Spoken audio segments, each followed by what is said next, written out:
बिस्मिल्लाहिर्रहमानिर्रहीम, अस्सलाम वालेकुम, good morning and welcome to morning at home. एक हंसती, मुस्कुराती, पॉजिटिव, हैप्पी, ब्यूटीफुल मॉर्निंग के साथ मैं जुगन काजिम आपके सामने हाजिर हूँ। हमारी पूरी टीम की तरफ से welcome to morning at home. जब हम मॉर्निंग एट होम की बात करते हैं तो कोशिश करते हैं कि हमेशा इंटरेस्टिंग, इंफॉर्मेटिव और ऐसे प्रोग्राम्स करें जो मतलब उन टॉपिक से रिलेटेड हों जो ट्रेंड या ट्रेंडिंग में हैं। आजकल एक चीज़ जो मैंने बहुत ज़्यादा नोटिस की है वो ये है कि अगर आप इंस्टाग्राम, फेसबुक किसी भी ऑनलाइन पेज के ऊपर हों तो जब ऐड आता है तो ज़्यादातर एड्स जो हैं वो हेयर, बाल, स्किन यानी कि जिल्द और नेल से रिलेटेड आते हैं। यानी कि ये वाली मल्टीविटामिन ले लें तो आपकी हेयर, स्किन एंड नेल्स बहुत अच्छे हो जाएंगे, फलां चीज़ करेंगे तो आपके हेयर, स्किन एंड नेल्स बहुत अच्छे हो जाएंगे, ये टोटका ट्राई कर लें। तो मैंने सोचा कि इतना ज़्यादा अगर फोकस इन तीन चीज़ों के ऊपर है तो वो क्यों है। देखिए, अल्लाह ताला ने हर इंसान को खूबसूरत बनाया है। सबसे इम्पॉर्टेंट बात तो ये है अंडरस्टैंड और एक्सेप्ट करने वाली। अल्लाह ताला ने हम सबको स्पेशल और बहुत ही खूबसूरत बनाया है, लेकिन जो अल्लाह ताला ने हमें एक नेचुरल ब्यूटी या नेचुरल खूबसूरती दी है, हम उसको इन्हांस तो कर सकते हैं ना। जैसे कि मैं आपके सामने जब ऑन एयर आती हूँ तो कोशिश करती हूँ कि बाल ब्लो ड्राइड हों, नीट एंड क्लीन हो, हेल्दी लुकिंग हो, स्किन इवन टोन में हो, नेल्स अच्छे तरीके से मेंटेन्ड हों। एटलीस्ट ये चीज़ें मुझे बहुत मैटर करती हैं। और हाथ पैर नीट एंड क्लीन हो, फ्रेश लुक आ रही हो। बिकॉज जब हम अपने आप को दुनिया की तरफ प्रेजेंट करते हैं, दुनिया के सामने प्रेजेंट करते हैं, तो कोशिश यही होती है कि हम अपनी बेस्ट सेल्फ या अपनी बेहतरीन जो साइड है अब अपनी पर्सनैलिटी की और अपनी लुक्स की, हम वो प्रेजेंट करें। देखिए, मेकअप, ज्वेलरी, कपड़े, ये सब चीज़ें अपनी जगह हैं, लेकिन जब तक बेस या फाउंडेशन आपकी अच्छी नहीं होगी, अब मैं मेकअप की फाउंडेशन की बात नहीं कर रही, मैं बात कर रही हूँ आपकी स्किन अच्छी नहीं होगी, आपके बाल अच्छे हेल्दी नहीं होंगे, आपके हाथ पाँव नीट एंड क्लीन नहीं लगेंगे। अब नीट एंड क्लीन का मतलब ये नहीं है कि आपने बहुत कोई डार्क नेल पॉलिश लगाई हुई है या बहुत मेकअप आपने किया हुआ है। बाय दैट आई मीन आपकी स्किन क्लियर हो, ग्लोइंग कम्प्लेक्शन हो, जिसको हम एक ब्राइट और इवन टोन कहते हैं। एक बात। दूसरी बात, बाल आपके हेल्दी, थिक हों, और अगर थिक बाल नहीं भी हैं, अब जैसे कि मेरे बाल बहुत फाइन हैं, सो बाल काफ़ी ज़्यादा हैं, लेकिन बिकॉज बहुत फाइन बाल हैं, मेरे बाल ज़रा ज़्यादा आई थिंक ज़रा वेस्टर्न इंस्पायर्ड हैं, तो बहुत फाइन से बाल, मेरी बेटी के भी ऐसे ही बाल हैं, तो कम से कम वॉश्ड हों, नीट एंड क्लीन हों और अच्छे लग रहे हों। कभी हेयर स्टाइल बना लिया, कुछ और कर लिया।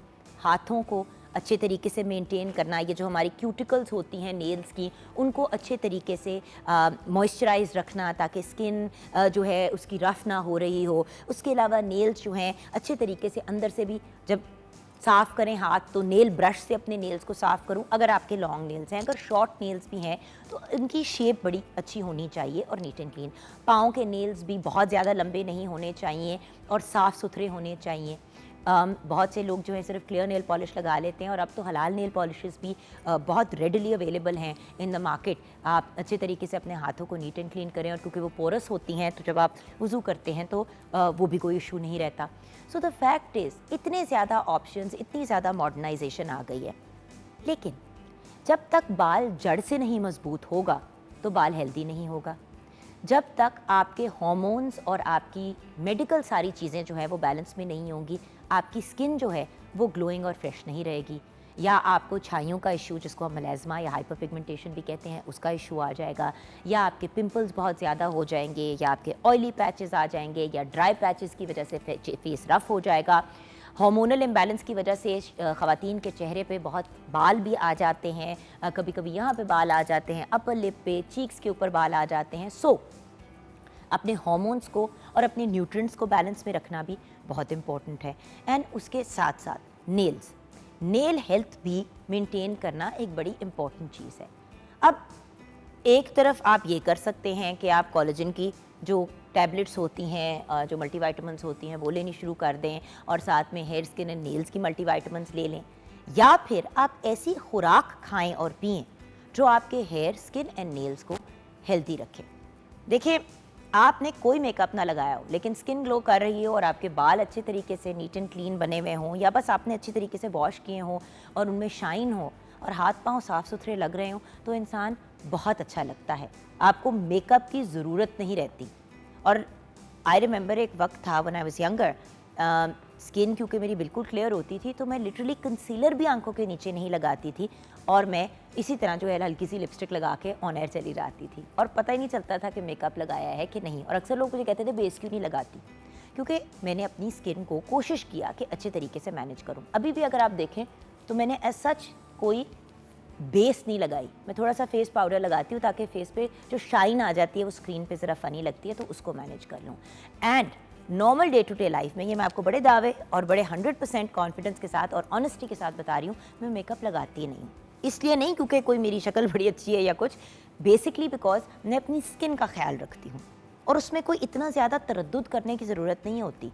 क्या चीज़ें खानी पीनी चाहिए वो तो अपनी जगह हैं, वो तो हम अभी ब्रेक के बाद डिस्कस करेंगे, स्पेशली उन ख़वातीन और मर्द हजरात के लिए जो तंग है और बाय द वे जिनके बच्चों को, स्पेशली टीनेजर्स को स्किन के इश्यूज़ होते हैं। फिर जो लोग PCOS से सफ़र करते हैं, जो ख़वातीन पॉलीसिस्टिक ओवेरियन सिंड्रोम से सफ़र करती हैं, वो भी बहुत ज़्यादा तंग होती हैं, जिसकी वजह से उनको बहुत सी मेडिसिन लेनी भी पड़ती है और लगानी भी पड़ती है। तो जो PCOS से सफ़र करते हैं वो ऐसी क्या चीज़ें खा पी सकते हैं जिनसे उनकी स्किन और बाकी चीज़ें ग्लो करें। लेकिन एक्सटर्नली भी जब आप कहीं बाहर जाएं, मेकअप वगैरह लगाएं या कोई भी चीज़ लगा के बाहर निकलें, तो जब वापस आएँ घर तो अपने चेहरे को अच्छी तरीके से साफ़ करें। साफ़ का मतलब सिर्फ ये नहीं है कि साबुन पानी से साफ़ करें। साफ़ करने का मतलब ये है कि प्रॉपर किसी क्लेंजर से या किसी मिसलर वाटर से पहले आप अपनी आई मेकअप, अपने फेस शेस को नीट करें। उसके बाद कोई जेंटल सा स्क्रब यूज़ करें जो क्रीम बेस्ड हो चेहरे के ऊपर, जेंटल स्क्रब करके फेस एंड नेक को साफ़ करें। उसके बाद फेस वॉश का इस्तेमाल करें। अगर बहुत ज़्यादा मेकअप लगा हुआ है, शूट थी या कोई शादी वगैरह का इवेंट था, तो फिर कोशिश करें कि आप जो है पहले कोकोनट ऑयल से अच्छे तरीके से चेहरे को अपने मॉइस्चराइज़ करके उससे एक दफ़ा सारा मेकअप उतार के उसके बाद फिर मिसलर वाटर या कोई भी चीज़ अपने फेस को नीट करने के लिए स्क्रब करके और वॉश करें। अब आप कहेंगे इतना तरद्दुद कौन करे? भाई मेकअप लगाने में जितना तरद्दुद करते हैं उससे थोड़ा सा कम तरद्दुद ही है, लेकिन कम से कम आपकी स्किन ब्रीद कर सकती है। हमारी स्किन के ऊपर होते हैं पोर्स, जब आप उनके ऊपर मेकअप लगा लेते हैं तो वो ब्लॉक हो जाते हैं। अगर आप वॉश नहीं उनको सही तरीके से करेंगे, उनको खोलेंगे नहीं, तो फिर दाने भी बनेंगे, ब्लैक हेड्स भी बनेंगे, वाइट हेड्स भी बनेंगे और आपके स्किन के इश्यूज़ बढ़ जाएंगे। उसके अलावा कभी भी घर से आपने बाहर सन ब्लॉक के बगैर या सनस्क्रीन के बगैर नहीं निकलना। बालों का जहाँ तक ताल्लुक़ है, ऑयलिंग शॉयलिंग सब चीज़ें अपनी जगह हैं, लेकिन एक तो अपनी खुराक को अच्छा रखें, उसके अलावा बालों को वॉश करें शैम्पू से, अच्छे शैम्पू से। कोशिश करें कि वो नेचुरल या ऑर्गेनिक हो, पैराबिन और सल्फेट फ्री हो। उसके साथ फिर आप कंडीशनर का भी इस्तेमाल करें। और उसके बाद अगर आपके बाल लंबे हैं, स्पेशली लड़कियों के लिए ये एक बड़ी अच्छी चीज़ है, बॉयज़ भी इस्तेमाल करते हैं, कोई अच्छा बालों के लिए हेयर सीरम ज़रूर इस्तेमाल करें ताकि आपके बाल प्रोटेक्टेड हों। और अगर ब्लो ड्राइंग और इस किस्म का ज़्यादा आपका काम है, रेगुलरली बहुत सी ख़वातीन ब्लो ड्राई भी करती हैं, तो मेक श्योर कि कोई हीट प्रोटेक्टेंट स्प्रे या सीरम ज़रूर लगाया करें। एंड हाथों और पाँव का कौन सा इतना मुश्किल काम है? नेल ब्रश रखें नेल्स को साफ़ करने के लिए, कोई भी अच्छा ऑयल या कोई क्यूटिकल ऑयल अगर आपके पास है तो उसको अपने नेल्स पे लगाएं, हाथों पाँव के ऊपर मॉइस्चराइज़र लगाया करें and you are good to go. So neat and clean रहना और अच्छा लगना इतना कोई मुश्किल काम नहीं है। मैं यहाँ बिल्कुल भी नहीं कह रही कि बोटॉक्स, फिलर्स, इस किस्म की आप फेस लिफ्ट्स वगैरह इस तरह की चीज़ें कराएं। अगर आप जनरल मेंटेनेंस अपनी स्किन, बालों की और हाथों की और पैरों की रखेंगे, अक्सर लोग बाय द वे एक बात कहते हैं कि अगर किसी की एज का पता लगाना है तो उसके हाथों को देखें। आपको हाथों से पता चल जाता है कि किसकी कितनी एज है। लोग अपने चेहरों को हज़ार चीज़ें करा लेते हैं, नेक को भी करा लेते हैं, लेकिन हाथों से और पैरों से पता चल जाता है कि किसकी कितनी एज है। सो मेक श्योर अगर आपने उम्र चोर बनना है तो इन सब चीज़ों का ख्याल रखें और नेचुरल तरीके से अपने आप को ब्यूटिफाई करें। हमने ऐसी बहुत सी वीडियोस और मतलब चीज़ें देखी हैं जहाँ पे मतलब ओरिएंट से, मतलब जापान, चाइना वगैरह की 60 ईयर ओल्ड खातून जो है वो अपनी बेटी के साथ खड़ी हुई है और वो उसकी बहन लग रही है, और बेटी भी 40 साल की है और वो भी बिल्कुल 20-21 साल की लग रही है। ये कैसे होता है? हाँ जी, अच्छे जीन्स होना वो तो अपनी जगह एक चीज़ है, लेकिन उसके साथ साथ थोड़ा बहुत तो ख्याल रखना पड़ता है। और अगर पानी ज़्यादा पिएं और एक हेल्दी एक्टिव लाइफस्टाइल रखें तो मैं आपको वादा करती हूँ कि कोई भी आपकी एक्चुअल एज को कभी जान नहीं पाएगा। आइए मिलते हैं अपनी ब्रिलियंट शेफ़ तैयबा अल्ताफ से। अस्सलाम वालेकुम। अस्सलाम, कैसी हैं जुगन आप? बिल्कुल ठीक ठाक। मैं बातें करती थी, आप बड़े गौर से सुन रही थी। बिल्कुल सुन रही थी, क्योंकि मैंने ये सोचा था कि किसी प्रोग्राम में आपसे मैं ज़रूर सुनूंगी और इसका जवाब लूँगी, लेकिन ऑलरेडी आप जवाब तो दे चुकी हैं।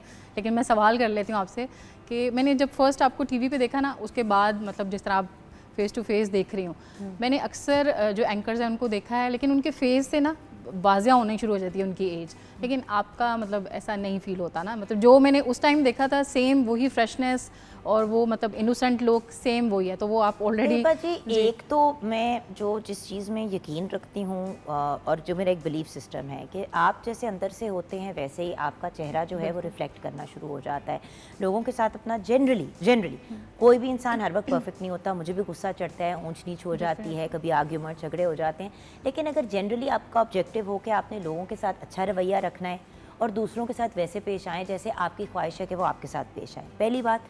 दूसरी बात, सफाई निस्फी ईमान है। एक्चुअली ये एक फैक्ट है। अगर अपने आप को साफ सुथरा नीट एंड क्लीन नहीं रखेंगे ना, अब देखिए फेस वॉश करना, अब आपने मेकअप लगाया, आप किचन में काम करेंगे, अगर इसके फौरन बाद जाके आप अपने फेस को वॉश करके फेस को नीट नहीं करेंगी तैयबा जी, मैं आपको गारंटी दे सकती हूँ आपके स्किन में इश्यूज एट सम पॉइंट शुरू हो जाएंगे। चूल्हे की हीट होती है, पोर्स खुलते हैं, अब उन पोर्स के अंदर जो भी मेकअप लगाया चला गया। आपने अगर घर जाके या यहाँ शो से फ्री होके फेस को प्रॉपर वॉश करके क्लेंस ना किया, वो पोर्स में रह जाएगा, फिर ब्लैक हेड्स भी बनेंगे, वाइट हेड्स भी बनेंगे। धूप में जाएंगी, सन ब्लॉक नहीं लगाएंगी, छाइयाँ पड़ेंगी, और छाइयाँ एक दफ़ा पड़ जाए ना तैयबा जी, जाती नहीं है, बड़ी मुश्किल होती हैं। आप 1000 ट्रीटमेंट्स करा लें, कहीं ना कहीं उसका शेडो रह जाता है, और महंगी ट्रीटमेंट्स हैं। तो अच्छा, किचन में हम क्या बना रहे हैं? मैं ये तो मेरा फेवरेट टॉपिक है, इसमें मैं 3 साल तक बात कर सकती हूँ। अच्छा, आज हम बना रहे हैं फिंगर चिकन और उसकी इंग्रेडिएंट्स मैं आपको बता देती हूँ। ये चिकन टेंडर्स भी होते हैं ना? चिकन टेंडर्स बिल्कुल सही, ये बच्चों की बड़ी फेवरेट होती है। आज हम चलें आपको एक आसान रेसिपी बताते थे गर्मियों की छुट्टियों की मुनासबत से। इसके इंग्रेडिएंट्स मैं आपको पहले बता देती हूँ। इसमें हम चिकन यूज़ कर रहे हैं जिसको मैंने स्ट्रिप्स में कटवा लिया है, 1 किलो। लहसुन पाउडर 1 चाय का चम्मच, काली मिर्च पाउडर 1 चाय का चम्मच, पेपरिका पाउडर 1 चाय का चम्मच, नमक हस्बे जायका, मैदा 1 कप, ब्रेड क्रम्स 1 कप, अंडे 4 अदद, दूध 1 कप, और ऑरिगेनो जो है इसमें हम 1 चाय का चम्मच इस्तेमाल करें। अच्छा, इसमें कुछ स्टेप्स हैं जिसको हमने फॉलो करना है व्यूअर्स। सबसे पहले हम चिकन मैरिनेट कर लेंगे, और आपने देखा मैंने बिल्कुल सिंपल से इसमें मसाले डालें, क्योंकि बच्चों ने खाना है या बच्चे इसको लाइक करेंगे। आप अगर चाहते हैं तो इसमें आप वेरिएशन कर सकते हैं, लाइक आप इसमें लेमन जूस ऐड कर सकते हैं, आप इसमें मस्टर्ड पेस्ट ऐड कर सकते हैं। और जुगन आपको दिखा रही हैं कि ऊट-पटांग काम करने का तो बहुत शौक आता है ना कि ये, और क्योंकि मेरे बच्चे नगेट्स के इतने शौकीन हैं, और प्रॉब्लम ये है कि जब भी कभी नगेट फ्राई करके उनको दे रही होती हूँ ना, जो बाजार के होते हैं, मैं यही सोच रही होती हूँ कि यार इसका जायका रेगुलर चिकन की तरह नहीं है, अजीब कोई चुई सी कुछ अंदर से, कि चिकन कितना को इसमें होगा और दूसरी चीज़ें इसमें अंदर क्या क्या मिली होंगी। जी बिल्कुल। सो इस तरह करके अगर स्ट्रिप्स काट लें, या इससे लंबी भी आप स्ट्रिप्स कटवा सकते हैं, लाइक इस लेंथ की कटवा लें, तो ये हो जाता है। अच्छा, ये क्या है? ये तो मैदा है, तो ये क्या है? ये ब्रेड क्रम्स है। Oh, very nice, very fine bread crumb. अच्छा, तो अब इसको हमने करना क्या है? इसको हमने ये करना है कि हम पहले इसको मैदे में डिप करेंगे। कसम में पहले मैदे में डिप करने लगी थी, फिर मैंने कहा कुछ। फिर उसके बाद हम इसको एग वॉश में। वेरी नाइस, वेरी एक्सपर्ट हो गई हूँ मैं आपके साथ रह रह के। हाँ, और फिर ब्रेड क्रम्स में, ठीक है। और इसको आपने बहुत हाई हीट पे फ्राई नहीं करना, वरना ये होता है फिर लोग ये कंप्लेन करते हैं कि अंदर से कच्चा और बाहर से कलर आ गया। अच्छा, इसको डबल करना है ब्रेड क्रम्ब में या सिंगल? नहीं, सिंगल ही करना, क्योंकि ये टेंडर्स हैं, तो हमने इसको बहुत क्रंची नहीं करना, बहुत क्रिस्प नहीं करना। तो इसको मैं देख लेती हूँ। And you are good to go. So बात ये है कि बहुत ही सिंपल, और ये अगर आप अच्छे खासे मेरे ख्याल से बना के रख लें तो बिल्कुल। अच्छा, कुक कितनी देर करना है, क्योंकि ये तो बिल्कुल रॉ चिकन है ना? जी बिल्कुल रॉ है। इसको ये करना है क्योंकि हमारा जो है वो ऊपर से ब्रेडिंग जो है वो जले नहीं ना, जो हमने इसको ब्रेड करना है, तो आपने इसको हार्डली 3 से 4 मिनट जो है वो पहले आपने मतलब इसको हाफ डन करके निकाल लेना है। फिर जैसे ही आपके, क्योंकि हम बच्चों को ये भी नहीं कर सकते कि जी वो कहते हैं कि हमें गर्म चाहिए या थोड़ा सा क्रिस्पी होना चाहिए, तो हम इसको क्या करेंगे, हाफ डन करके पहले रख लेते हैं। और जैसे स्टेज पे आप फ्रीज भी कर सकते हैं। बिल्कुल इसी स्टेज पे, लेकिन ठंडा करके फ्रीज कर दिया, और आपने उस वक्त जो सर्व करने कर दिया। बट ये नहीं है कि आपने 6 महीने के लिए फ्रीज कर दिया, उसी 3 to 4 वीक्स के टाइम पीरियड के अंदर एवरी मंथ अगर आप बना लिया करें इन इस तरह टेंडर्स को, तो ये बड़ी एक अच्छी कॉम्बिनेशन, बहुत अच्छी कॉम्बिनेशन। और दूसरा मैं ये कहना चाहूँगी कि आप जैसे हम लेके आते हैं बाहर से फ्रोज़न चीज़ें, हम क्या करते हैं, पैकेट खोला, कुछ 8-10 फ्राई किए, दोबारा उसको रख दिया। अब जब वो उसके टेम्परेचर अप डाउन होते हैं तो वो चीज़ हमारे लिए पॉइजनस है। आप ऐसे ना करें। आपने जितना आपको एक आइडिया है कि आपके घर में कितने गेस्ट आते हैं या बच्चे कितने हैं, आप उस हिसाब से, जैसे कोई 2 स्ट्रिप्स खा लेता है, कोई 5 खा लेता है बच्चा, जिप-लॉक के बैग के अंदर जिप-लॉक के आपने बैग डाल में दी। उतने पोर्शन आप फ्रीज करें। ठीक है। जो चीज़ आपने एक दफ़ा निकाल ली है, कोशिश करें कि उसको फ्राई करें। इंडिविजुअल पोर्शन में आपने 5-6 स्ट्रिप्स रख लिए और आपने बड़े पोर्शन के अंदर 12-14 स्ट्रिप्स रख लिए। गेस्ट आए, आपने चिकन टेंडर्स रखे, साथ में फ्राइज रखे। एक बड़ी अच्छी और बड़ी इजी रेसिपी है। इसी को अगर आपने स्क्वायर में काट लिया और थोड़ा सा वो जो हैमर नहीं होता जिससे आप वो कर सकते हैं, अगर उससे हैमर कर लिया एग्जैक्ट इसी चीज़ को और स्क्वायर को बना के थोड़ा हैमर करते हो, तो आप इसी को इसी सीक्वेंस के अंदर चले डबल आप उसको ब्रेड क्रम्ब में कोट कर लें तो आपके नगेट्स बन जाते हैं। बिल्कुल। सो ये एक बड़ा अमेजिंग ऑल्टरनेटिव है। कोशिश करें कि घर में हेल्दी चीज़ें बनाएं। देखिए बच्चे फ्राइड चीज़ों की डिमांड करते ही करते हैं, और क्योंकि बाहर भी देखते हैं, तो मैं अगर ये कहूँ कि बिल्कुल ही आप छोड़ दें और उनको ना खिलाएं तो ये एक इम्पॉसिबल सी बात है। लेकिन उसी चीज़ को अगर मॉडिफाई कर दें तो वो एक हेल्दियर ऑप्शन की तरफ चला जाता है। ब्रेक की तरफ जाएंगे। ब्रेक के बाद जब वापस आएंगे तो ज़ैनब गोंदल हमें ज्वाइन करेंगी और बताएंगी कि बालों को, स्किन को और नेल्स को कैसे हेल्दी रखा जा सकता है नेचुरल अंदाज में।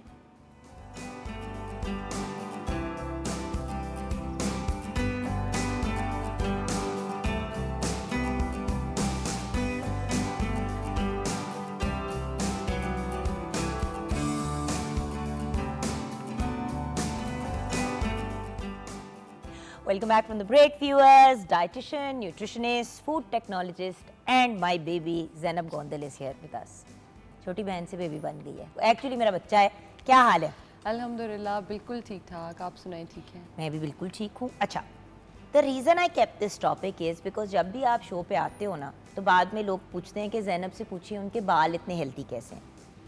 आपको माशाल्लाह ब्लो ड्राई भी करने की ज़रूरत नहीं पड़ती, आपके बाल बड़े नेचुरल और ग्लोइंग हैं, जबकि एक ज़माने में नहीं भी होते थे। आपने मुझे बताया था at one point, I think of air ही बताया था।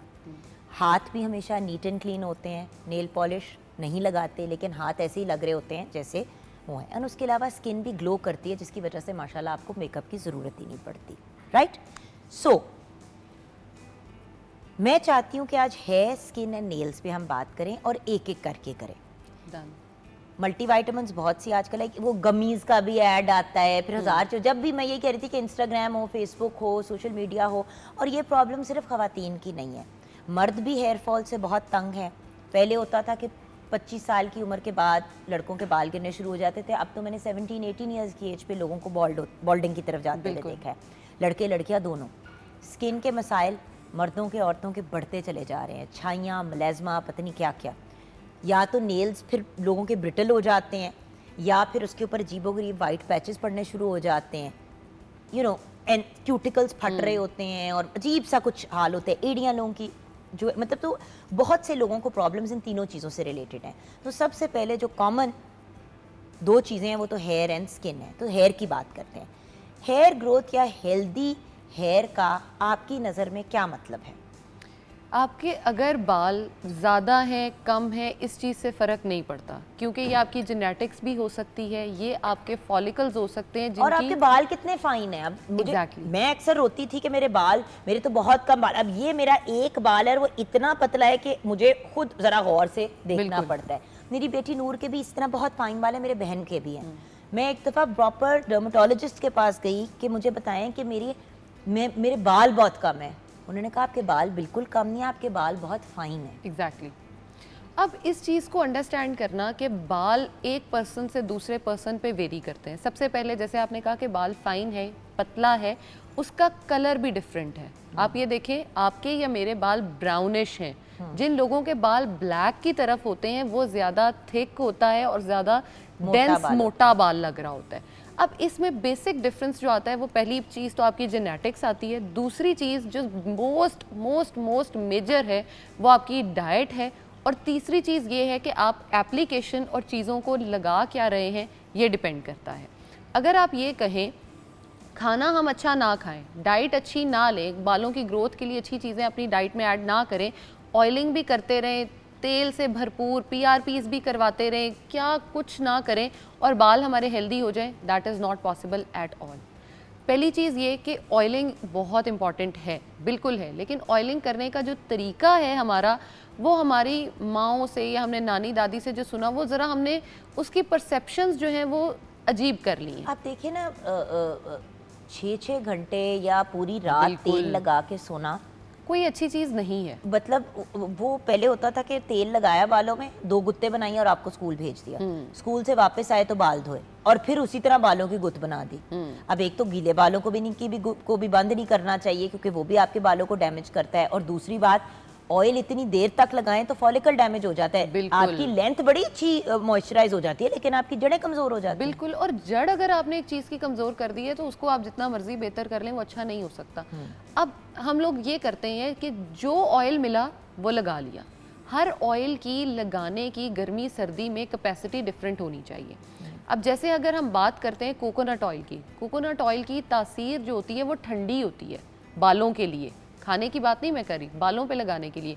अब अगर आप वही कोकोनट ऑयल सर्दियों में लगाएंगे तो आपको उसी टाइम साइनस शुरू हो जाएगा, या आपके बाल जो हैं वो ऑलरेडी इतने ठंडे इन्वायरमेंट में थे, आपने ऊपर से कोकोनट ऑयल अप्लाई कर दिया, वो और ठंडे हो गए। क्योंकि हम एक रेमेडी शुरू करते हैं और उसी को ऑन एंड ऑन रिपीट करते जाते हैं। देखिए जो आप सर्दी में टोटके करते हैं वो आप गर्मियों में नहीं कर सकते। बिल्कुल। बाहर में बाल बहुत गिरते हैं और खिज़ां में भी और ऑटम में भी, ये दोनों टाइम बाल बहुत गिरते हैं क्योंकि वो एक सीजन चेंज होता है, आपके बालों की साइकिल भी चेंज हो रही होती है। लोग टेंशन में आके अजीबो गरीब हरबे करते हैं और बाल डैमेज कर लेते हैं। अच्छा, सिंपल चीज़ की तरफ चलते हैं कि करें क्या बालों को अच्छा करने के लिए। सबसे पहली चीज़, अपनी डाइट में अंडे को ज़रूर ऐड करें, चाहे वो गर्मियां हैं सर्दियां हैं, अंडा इज़ वेरी इंपॉर्टेंट। आप उसको अपनी डाइट में ऐड करोगे तो वो एक मुकम्मल ग़िज़ा है, उसके अंदर जो न्यूट्रिएंट्स हैं, वाइटामिन्स हैं, वो आपके बालों की ग्रोथ के लिए बहुत ही ज़्यादा हेल्दी हैं, आप उसको इस्तेमाल करें। दूसरा, उसके साथ जो भी सीजनल फ्रूट्स हैं उनको ज़रूर डाइट में ऐड करें। तीसरा, दही का इस्तेमाल, दूध का इस्तेमाल, डेयरी का इस्तेमाल लाजमी तौर पे रखें अगर आप एलर्जिक नहीं हैं। अगर आप एलर्जिक हैं तो ऑफ कोर्स वो एक अलग सिनेरियो चला जाता है, लेकिन आप इन चीज़ों का इस्तेमाल ज़रूर करें, दही और दूध दोनों। उसके साथ साथ अक्सर लोग जैसे डाइट जब करते हैं वो रोटी का इस्तेमाल बिल्कुल छोड़ देते हैं, उससे उनकी स्किन भी ख़राब होती है, उनके बाल भी ख़राब होते हैं और बाय दी एंड वज़न तो कम हो जाता है लेकिन वो इतना एज कर जाते हैं कि वो चीज़ बिल्कुल अच्छी ही नहीं लग रही। आपने वैसे नोटिस किया व्यूअर्स, जो लोग डाइटिंग बहुत ज़्यादा करते हैं उनकी स्किन भी ढलक जाती है, स्किन में सैगिंग भी हो जाती है और बिल्कुल बेरौनकी स्किन हो जाती है और बाल ब्रायनाम रह जाते हैं। अब ये सवाल मुझसे अक्सर लोग पूछते हैं कि वज़न इतना कम कर लिया तो बाल नहीं गिरे, स्किन को कोई इशू नहीं हुआ। होता ही है कि व्यूअर्स, एक तो ग्रेजुअली वेट कम करना चाहिए, पागलों की तरह नहीं करना चाहिए कि आप एक तरफ खा रहे थे निहारियाँ और कोरमे और बिरयानियाँ दिन में, मतलब, और एक तरफ आपने बिल्कुल खाना पीना फिर बंद आपने कर बिल्कुल ही दिया। खाना छोड़ दिया, बॉडी शॉक में चली जाती है। बिल्कुल। और दूसरा, ये जो आजकल कलरफुल रंगीन डाइट्स निकली हुई है ना, एग डाइट, तो बनाना डाइट, एप्पल डाइट, उसके अलावा जी वाटरमेलन डाइट। जैसे ही वाटरमेलन सीजन में आता है हम करते क्या है, वाटरमेलन को इतना ज़्यादा हम कंज्यूम करने लग जाते हैं कि जी हम देखते हैं कि जी नाश्ता भी वाटरमेलन, स्नैक भी वाटरमेलन, दोपहर भी वाटरमेलन, शाम भी वाटरमेलन। वाटरमेलन आपकी हेल्थ के लिए अच्छा है लेकिन इतनी ज़्यादा कंजम्पशन आप अगर करेंगे तो वो आपकी स्किन को भी ख़राब करेगा और आपकी हेल्थ को ख़राब कर देगा। और डोंट फॉरगेट कि वाटरमेलन जो तरबूज आजकल मिल रहा है उसको जब स्प्रे का, उसके अंदर जब वो इंजेक्शंस जो डाल रहे हैं अजीबो गरीब सुक्रोज पता नहीं किस किस चीज़ के, तो वो भी तो एक अनहेल्दी की तरफ चीज़ चली जाती है ना। बिल्कुल। और आप अगर जैसे चीज़ों को छोड़ते हैं, अच्छा अब मैं मेजर कॉन्सेप्ट समझाती हूँ कि खाना पीना जब छोड़ते हैं तो होता क्या है। हमारी जितनी भी डाइट है, जितने फ्रूट्स हैं, जितनी वेजिटेबल्स हैं, उनके अंदर विटामिन्स और मिनरल्स मौजूद होते हैं। हम जैसे ही उन विटामिन्स और मिनरल्स को बॉडी में डालना बंद कर देते हैं, हमारी बॉडी उसके रिएक्शंस शो करना शुरू कर देती है। अब रिएक्शंस वो क्या शो करती है? सबसे पहला रिएक्शन ये वो शो करती है कि आपकी स्किन जो है वो 2 टोन होना शुरू हो जाती है, या अनइवन स्किन टोन जिसको कहते हाँ, हैं। discoloration। आप जब किसी के चेहरे को देखते हैं तो आपको 2 शेड नजर आ रहे होते हैं उनके चेहरे के ऊपर। बिल्कुल। या अक्सर आपने देखा होगा कि ये चीज़ जो है अक्सर लोगों का डिफरेंट कलर हो जाता है, या आईज के नीचे से डिफरेंट कलर, आई बैग्स और वो चीज़ें, डार्क सर्कल्स डिफरेंट है। अक्सर लोगों के आप देखेंगे कि ब्लूइश होना शुरू हो जाते हैं, येलो, फिर वो ब्लू, और वो मतलब अजीब हालात हो रहे होते हैं। सबसे पहली चीज़, अपने पानी को बहुत अच्छा रखें, उसके साथ जैसे मैंने पहले कुछ फ्रूट्स गिनवाए वो खाएं, उसके साथ ड्राई फ्रूट्स में आपकी, ये हम हेयर की बात करें या स्किन की? दोनों की कर रही हूँ। ठीक है। वॉलनट जो है वो आपकी स्किन और बालों दोनों के लिए बहुत ज़बरदस्त होता है अगर आप उसको डेली बेसिस पे खाते हैं तो। अखरोट बिल्कुल। कितना? अखरोट जो है वो अगर आप डेली 3 से 4 जो एक नॉर्मल साइज का होता है वो खाते हैं तो ये आपके बालों के यानी कि लिए जो आधे आपको पीसेस मिलते हैं हाँ, बिल्कुल। छिले हुए, वो आधे आप 6 या 8 खा लें। हाँ मतलब उसको क्योंकि तकरीबन 3 से 6 4 हो गए ना। हाँ तकरीबन 6 जो हैं वो आप खा लें, जो हाफ होता है उसका वो खा लें। अब उसके साथ आप करें क्या, अक्सर लोग ये पूछते हैं कि खाली अखरोट हमसे खाया नहीं जाता, खा के लगता है कि जी गर्मी होने लग गई है या कुछ इस तरह। आप दही ले लें, दही के अंदर अपना कोई भी फ्रूट डालें और उसके साथ आप वॉलनट डालें, उसको आप कंज्यूम करें। एक आपका हेल्दी वो स्नैक भी बन जाएगा, दूसरा आपकी बॉडी में प्रोबायोटिक्स भी चले जाएंगे दही की फॉर्म में, दूसरा वॉलनट भी जाएंगे, मिलकर आपकी स्किन को भी बहुत फाइन और अच्छा कर देंगे। अब इसके साथ अक्सर लोग कहते हैं कि बड़ी अर्ली एज में हमारा एक तो हेयर फॉल होना शुरू हो गया, बाल दूसरा सफ़ेद होने शुरू हो जाते हैं। हाँ बाल सफ़ेद होने, जेनेटिक्स में होना एक अलग बात है, लेकिन बालों का वैसे सफ़ेद होना ये डेफिशिएंसी है आपके मैग्नीशियम की, विटामिन ए की आपकी बॉडी में। हमें आज तक यही बताया गया है कि विटामिन ए की डेफिशिएंसी जो है वो सिर्फ आंखों को आपकी कमज़ोर करती है और या आपकी नाइट ब्लाइंडनेस की तरफ जाती है। नो डाउट नाइट ब्लाइंडनेस उसकी वजह से बहुत ज़्यादा होती है, लेकिन एक मेजर जो डिजीज़ हम फेस करते हैं विटामिन ए की। अच्छा आपने अक्सर आजकल सुना होगा रेटिनॉल सीरम फेस पे अप्लाई करें, उसके बड़े अच्छे रिजल्ट्स आते हैं और बड़े। रेटिनॉल क्या है? विटामिन ए है, विटामिन ए का ही नाम है रेटिनॉल। और रेटिनॉल सीरम्स जो हैं हम बड़े खरीद के मुंह पे लगा रहे होते हैं, वो विटामिन ए ही तो है। अब नायासिनामाइड हम बड़ा शौक से ख़रीदते हैं, नायासिनामाइड सीरम मैंने ख़रीदा है, उसके बहुत अच्छे रिजल्ट्स हैं। नायासिनामाइड क्या है? विटामिन B3 है। अब वही विटामिन हमें उनके जो साइंटिफिक नेम है और उनके साथ हमें कुछ आगे पीछे करके वो बेचे जा रहे हैं, तो वो विटामिन ही है। बट बात ये है कि आप अगर उसको लगाने में इतने एक्साइटेड हो रहे हैं तो क्या बेहतर नहीं है कि अगर आप उनको कंज्यूम कर लें? देखें, जो चीज़ आप सरफेस पे लगाते हैं वो आपकी सरफेस को ठीक करती हैं, लेकिन जो इंटरनली आपने ठीक करना है, अगर आप वो नहीं ठीक करेंगे तो बार बार वो इशू क्रिएट होगा। जैसे अक्सर लोग छाइयों की ट्रीटमेंट करा रहे होते हैं, आयरन की डिफिशिएंसी होती है। बिल्कुल। अब आयरन जब आप लेना शुरू करते हैं तो आपकी छाइयाँ ख़त्म नहीं होती, लेकिन कम से कम रुक जाती हैं डीप होने से। बिल्कुल। फिर आप उसकी ट्रीटमेंट कराते हैं तो वो ठीक भी हो जाता है। सो ज़रूर स्किन के ऊपर चीज़ें लगाएं, 100% लगाएं, लेकिन नेचुरल एंड ऑर्गेनिक चीज़ें लगाएं। और उसके साथ साथ फिर जब आप कंज्यूम करते हैं हेल्दी चीज़ें, तो वो दोनों चीज़ों की कॉम्बिनेशन आपको लॉन्ग टर्म इफेक्ट देती है। और अगर हम सरफेस की बात कर रहे हैं तो सरफेस पे बहुत ज़्यादा जो हम हार्श केमिकल्स यूज़ करते हैं वो हमारी स्किन को इतना पतला कर देती है कि उसके बाद सन से एक्सपोजर जो है वो हम बिल्कुल नहीं कर पाते। भाई जब आपने मुझसे पूछा, I am not going to talk about the name of my brand, but जो मैंने अपनी skin care and hair care की ऑर्गेनिक ब्रांड स्टार्ट की इसीलिए शुरू की। प्रेगनेंसी में जो डॉक्टर ने मना कर दिया कि जी आपने यूज़ नहीं करने, आप कोई केमिकल प्रोडक्ट लगा भी नहीं सकती और कोई आपने उस तरह की चीज़ कंज्यूम भी नहीं करनी, आपकी बड़ी प्रेशियस प्रेगनेंसी है। अच्छा चलो ठीक है, अब ध्यान कर रही हूँ, अब जिधर मैं जाऊँ जो प्रोडक्ट उठाऊँ वो केमिकल बेस्ड। फिर खुद ही चीज़ें मिक्स करके यूज़ करनी शुरू की। उधर से फिर आया आइडिया कि यार ऐसे लोग भी तो हैं जो नहीं केमिकल लगाना चाहते। And honestly viewers, chemical based cheese initially आपको बड़ा अच्छा रिजल्ट देती है, लेकिन कुछ ही अरसे के बाद क्या है यार मैं आपको बता नहीं सकती हूँ। जैनब आज सुबह ही मैं किसी से बात कर रही थी, वो इतनी अपसेट थी, उनके पूरे फेस पे यहाँ पे छाइयाँ हैं, पूरे इस एरिया पे छाइयाँ पड़ी हुई हैं, फोरहेड पे यहाँ पे छाइयाँ पड़ी है, शी इज गॉट छाइयाँ गर्दन के ऊपर। गेस करें क्यों? वो जो क्रीमों की कॉम्बिनेशन नहीं होती, वाइटनिंग क्रीमों की, वो कहीं जवानी में उन्होंने लगाई और कहती है कि मैंने 1-1.5 साल ही सिर्फ लगाई। वो भाई 1-1.5 महीना भी आप लगाते हैं तो वो आपका बेड़ा गर्क कर देती है। भाई आपकी वो स्किन को डाई करके हल्का कलर तो कर देती है जब तक आप लगाते रहते हैं, जब उसे लगाना छोड़ते हैं उसके अंदर स्टेरॉइड होता है, वो आपके मुंह पे बाल ले आता है। फिर जो आपके मुंह के ऊपर छाइयाँ पड़ती हैं वो एक सेपरेट इशू, स्किन पतली हो जाती है, आपकी वेन्स नजर आनी शुरू हो जाती है, ग्रे हो जाती है स्किन। मुझे लोगों का ये मसला समझ नहीं आता कि सिर्फ कलर फेयर करना है, हेल्दी नहीं करनी स्किन, वजन कम करना है, खूबसूरत नहीं लगना। पता नहीं ये क्या लोगों के एक माइंडसेट बन गया हुआ है। और यही चीज़ मुझे कंसर्न करती है कि हम कुछ देर के लिए, बस हमारी शादी आ रही है, हम 1-1.5 महीने के लिए लगाएंगे। Exactly. ओ भाई आपके मुंह का अगर एक रंग होगा और आपके हाथों और पैरों का एक और रंग होगा तो वो अजीब नहीं लगेगा?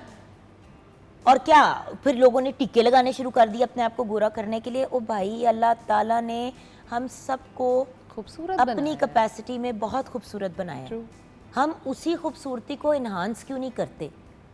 रंगों से क्या फ़र्क पड़ता है भाई? अल्लाह ताला ने सब इंसानों को बनाया, Exactly. सबको तख्लीक किया, हर किसी की स्किन टोन डिफरेंट है। बिल्कुल। एक ही मुल्क में रहते हुए आपकी एक स्किन टोन है, आपकी ज़रा पिंकिश वाइट है, मेरी ज़रा येलोइश वाइट की तरफ जाती है स्किन टोन।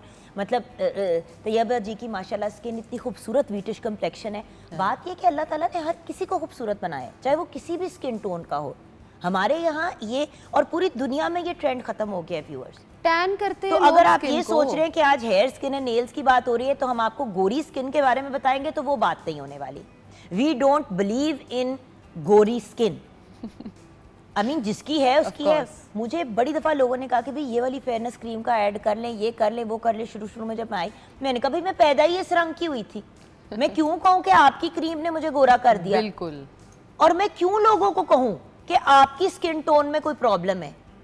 हर इंसान अल्लाह ताला ने इतना खूबसूरत बनाया है, चाहे वो जिस भी हाइट का हो, जिस कम्प्लेक्शन का हो। हाँ, अगर हमारा वेट हमारी बॉडी के स्ट्रक्चर से बहुत ज़्यादा है तो हम ज़रूर कहते हैं कि वेट को रिड्यूस करें, इसलिए नहीं क्योंकि आपको पतला होना चाहिए और इस वजह से आप ज़्यादा अच्छे लगेंगे, हेल्दी होना चाहिए, सेहतमंद, बीमारियों से बचने के लिए ओबेसिटी की तरफ आपने नहीं जाना। बिल्कुल। अभी हम यही ब्रेक में बात कर रहे थे कि भाई मेरा 40 किलो वेट बढ़ा और मैंने उसको कम कर लिया, तो मुझे अक्सर लोग हैरान होकर कहते हैं कि कैसे और क्या।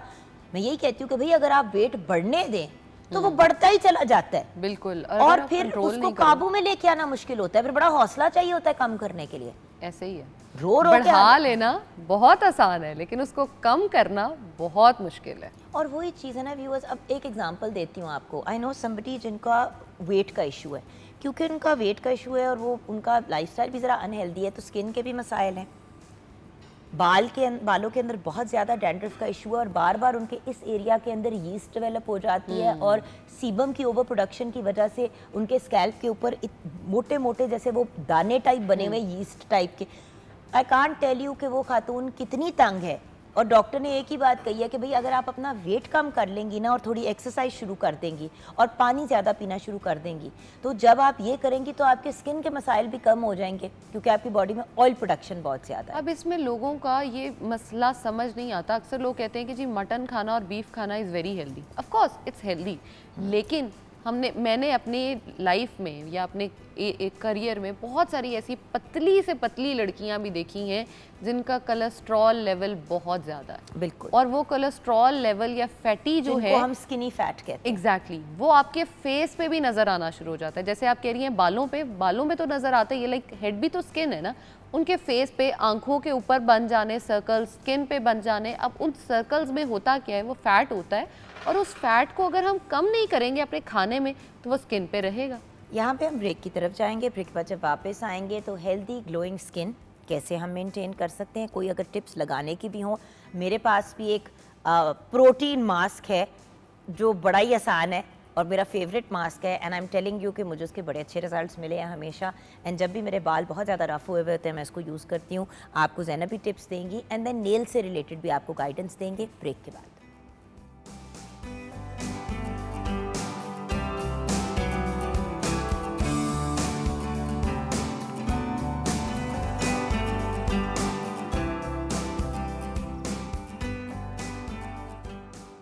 Welcome back from the break viewers. Zainab Kaundal हमारे साथ हैं, डाइटिशियन, फूड टेक्नोलॉजिस्ट, न्यूट्रिशनिस्ट, हमें गाइड कर रही हैं and she is also a lifestyle coach. तो ये बताओ मुझे जैनब कि ग्लोइंग स्किन, हर बंदा कहता है मैं ग्लोइंग स्किन चाहिए। बिल्कुल। तो आप ग्लोइंग स्किन की टिप्स बताएं, फिर मैं आपको एक होममेड मास्क बताऊंगी बालों के लिए। डन। ये तो आप बड़ा ही अच्छा करेंगे, क्योंकि बाल अगर अच्छे लग रहे हो ना आपके, तो स्किन ऑटोमेटिकली अच्छी लगने लग देखो जाती है। ये सारी चीज़ें तो हम डिस्कस कर रहे हैं, लेकिन जिनको इमीडिएट रिजल्ट्स चाहिए होते हैं और उनको फ़ौरन ये होता है कि भाई कम से कम कुछ तो बेहतरी हुए ना बालों की, हम अपनी ट्रीटमेंट्स तो स्टार्ट करते हैं, बट वो तो जड़ों से फिर बालों ने हेल्दी निकलना है ना। बाकी तो आपने जला दिए, स्प्लिटेंड्स हो गए, 100 मसले हो गए, तो उसको भी कैसे हम थोड़ा सा मैनेज कर सकते हैं। अच्छा, अब जैसे हम लोगों की बात करते हैं कि उनकी स्किन पे बहुत ज़्यादा एक्नी रहता है। अब एक्नी के लिए वो बहुत ज़्यादा सरफेस ट्रीटमेंट तो करते हैं, जिसमें बहुत सारी क्लिनिकल ट्रीटमेंट्स भी हैं, प्रोसीजर्स हैं, क्रीम्स हैं, बहुत कुछ है, लेकिन जब तक आप अंदर से ठीक नहीं करोगे आप कभी भी ठीक नहीं हो सकते। बहुत सारे लोगों में हार्मोनल इम्बैलेंस होता है जिसका उनको आइडिया भी नहीं होता कि उनकी बॉडी में हो चुका है। अगर वो सनफ्लावर सीड्स, बाकी सारे सीड्स भी बहुत हेल्दी हैं, लेकिन अगर सिर्फ सनफ्लावर सीड्स को यूज़ करें तो वो ना सिर्फ स्किन को ग्लोइंग बनाते हैं, स्किन को हेल्दियर बनाते हैं, दूसरा आपके हार्मोन्स को बैलेंस आउट करने में भी बहुत ज़्यादा हेल्पफुल होते हैं। दूसरा हार्मोन्स को बैलेंस करने के लिए हल्दी जो है, अच्छा मैंने सुना चारों मगज बड़े अच्छे होते हैं, बिल्कुल चारों मगज में, साथ ये सनफ्लावर सीड भी आ हाँ, जाते हैं, बिल्कुल हाँ। तो वो सारे आप यूज़ कर सकते हैं। उसके साथ अगर आप हल्दी का इस्तेमाल करते हैं, देखें हल्दी लगाने में कितनी इफेक्टिव होती है, तो हल्दी अगर आप बॉडी में डालते हो तो वो बहुत ज़्यादा रिपेयर करती है आपकी इंटरनल पूरी बॉडी को। जैसे इंटरनल बॉडी रिपेयर होगी, आपकी आउटर स्किन जो है वो भी रिपेयर होना शुरू हो जाएगी और एक जो नेचुरल अंदर से ग्लो आता है वो स्किन पे नज़र आएगा। तीसरी चीज़, मोरिंगा जो है वो बहुत ज़्यादा अच्छा होता है आपकी स्किन को प्योरीफाई करने में, और दूसरा ये आपको 300 से ज़्यादा बीमारियों से बचाता है। मोरिंगा के इतने ज़्यादा बेनिफिट्स हैं। और जैसे हम बात करते हैं डायबिटीज़ में पेशेंट्स की, तो वो भी अगर मोरिंगा का क्या इस्तेमाल करते हैं मोरिंगा तो यूज करने की नहीं समझ आती? मोरिंगा इस्तेमाल करना, देखें अगर हम पुराने वक्तों में जैसे देखें, वेट गेन करना है तो मोरिंगो को दूध में ले, बिल्कुल मोरिंगा को वेट लॉस लॉस के लिए करना है, पानी में ले या दही में ले। बट कैसे? अच्छा, इसकी सिंपल एक तरीका बताती हूँ। टाइम, हाउ मच, कुछ ये भी हो ना, लोग एक्सेसिव भी हो जाते हैं ना, बिल्कुल 3-3 चम्मच खाने शुरू कर देते हैं। अस्तगफुरुल्लाह, इतनी ज़्यादा नहीं खानी। तो बताओ ना यार कितना लेना है? अच्छा, अगर तो आप कैप्सूल्स की फॉर्म में लेते हो तो सबसे आसान है, 2 कैप्सूल उसके सुबह और 2 कैप्सूल उसके शाम को ले लो, इनफ हो जाएगा। तो 2 टेबलस्पून तो हो गए। छोटे कैप्सूल, 2 कैप्सूल अगर आपने बहुत ले बड़े लिए, वाले तो नहीं, 1-1 टीस्पून, यानी सुबह टीस्पून, एग्जैक्टली एक नीचे। 1 टीस्पून सुबह, 1 टीस्पून देखो शाम में। पाकिस्तान में तो आपको पता है इतने आराम से आपको मोरिंगा का पाउडर मिल जाता है, बिल्कुल, सुहांजना, बिल्कुल। मोरिंगा है सुहांजना, सुहांजने की मूलियाँ, जो आप सुहांजने की, मज्जों वगैरह को खिलाते हैं। बिल्कुल, और अचार उसका बनता है, आप उस तरह से इस्तेमाल कर सकते हैं। और अगर पाउडर फॉर्म में इस्तेमाल करना है, दही में, अपनी स्मूदीज़ में या पानी में ऐड करके ले सकते हैं। लेकिन जिस तरीके से मैं इस्तेमाल करती हूँ मैं वो बताती हूँ। मैं पानी पीती हूँ सबसे पहले, ताकि आप अपने गले को मॉइस्ट कर लें, क्योंकि वो पाउडर होता है तो वो जाते ही सीधा लगता है गले में। ऊपर से पाउडर लें और फिर पानी पी लें, फिर वो गुजर जाता है। क्योंकि मैं खुद इसको इस्तेमाल करती हूँ, इसलिए बड़ा ही कौड़ा है। वाकई कड़वा तो होता है लेकिन रिजल्ट्स भी तो फिर देता है। आप ये देखिए, स्किन के लिए, आपकी बॉडी को, अगर आपकी डायबिटीज़ मैनेज नहीं हो रही तो मोरिंगा एक वाहिद चीज़ है जो डायबिटीज़ भी मैनेज करेगा, वज़न भी कम करेगा, स्किन को भी अच्छा करेगा, लिवर को प्योरीफाई करेगा, किडनीज़ को साफ़ करेगा। तो मोरिंगा इस्तेमाल कर लेना चाहिए, मुझे लगता है। It's a very very amazing thing. Exactly. अच्छा, ग्रीन टी हमारे यहाँ सिर्फ इसलिए इस्तेमाल होती है कि वज़न को कम करें, लेकिन ग्रीन टी से वज़न कम नहीं होता। निकल आए इस पुरानी ज़माने की सोच से। बिल्कुल। ग्रीन टी, लेकिन ग्रीन टी के अंदर ऐसे पॉलीफिनॉल्स होते हैं जो आपकी स्किन के लिए बहुत अच्छे हैं। अगर आप पूरे दिन में 1 कप या 2 कप इस्तेमाल करते हो for your skin, not for your weight loss, क्योंकि वेट एज सच नहीं कम होगा जब तक डाइट कम नहीं होगी।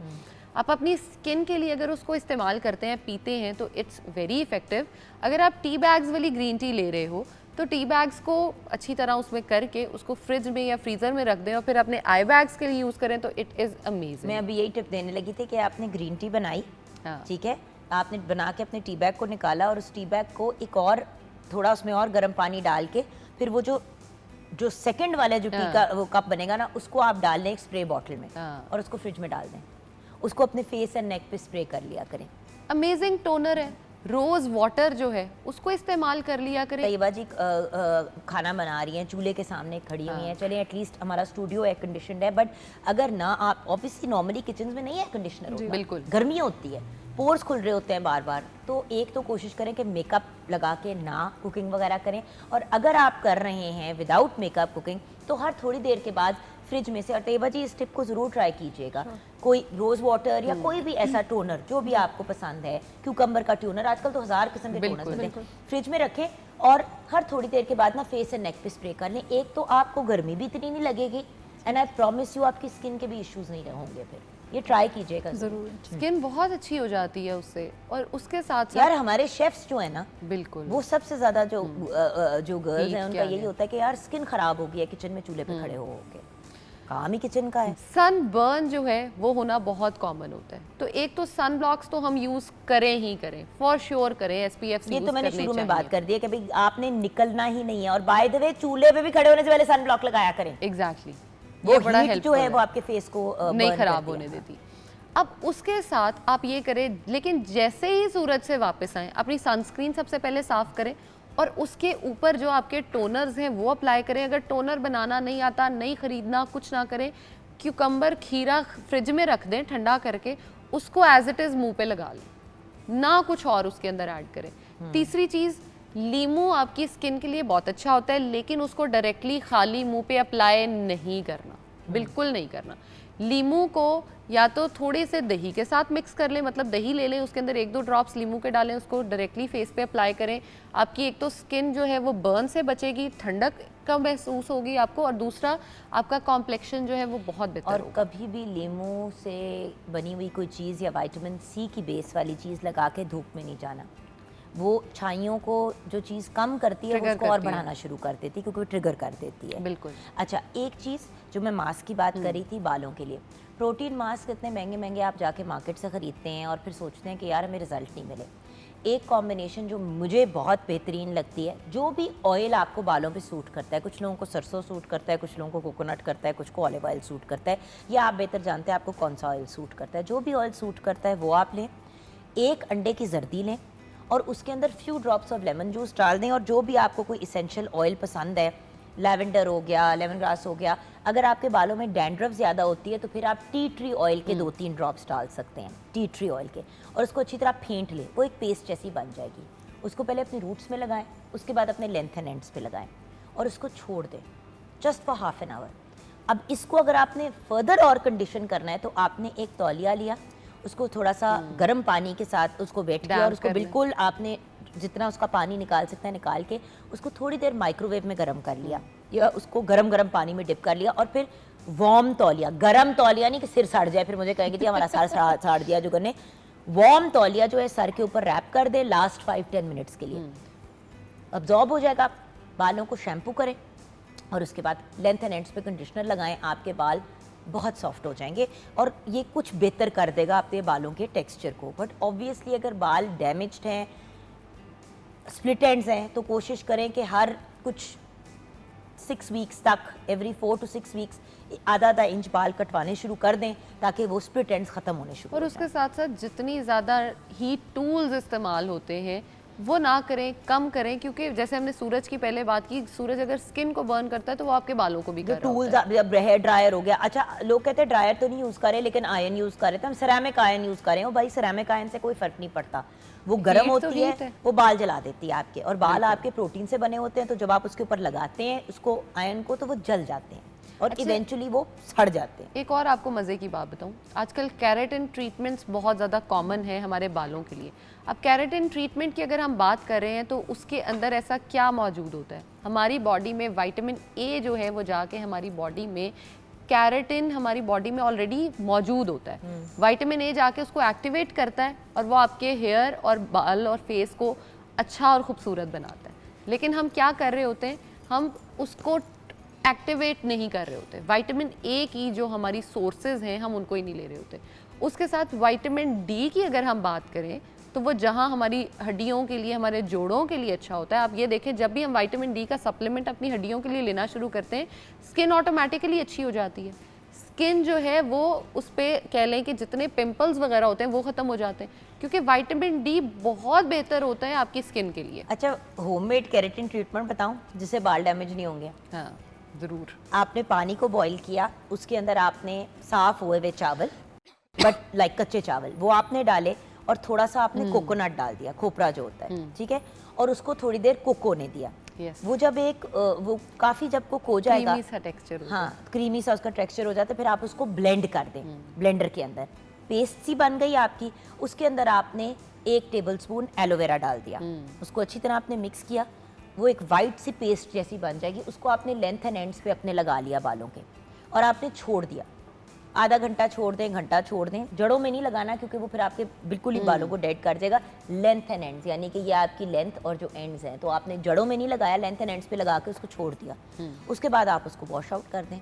जब आप बाल ड्राई भी आपके होंगे तो वो सीधे ही ड्राई होंगे। एग्जैक्टली, और वो बड़े स्मूथ से होते हैं इसके बाद, क्योंकि देखिए ना उसके अंदर बालों के, उसके अंदर चावलों की स्टार्च भी है, कोकोनट के उसके अंदर बेनिफिट्स आ जाते हैं, एलोवेरा आपके बालों को मॉइस्चराइज कर देता है। दैट आई मीन ये नेचुरल चीज़ों से भी आप अच्छे रिजल्ट्स ले सकते हैं। बिल्कुल।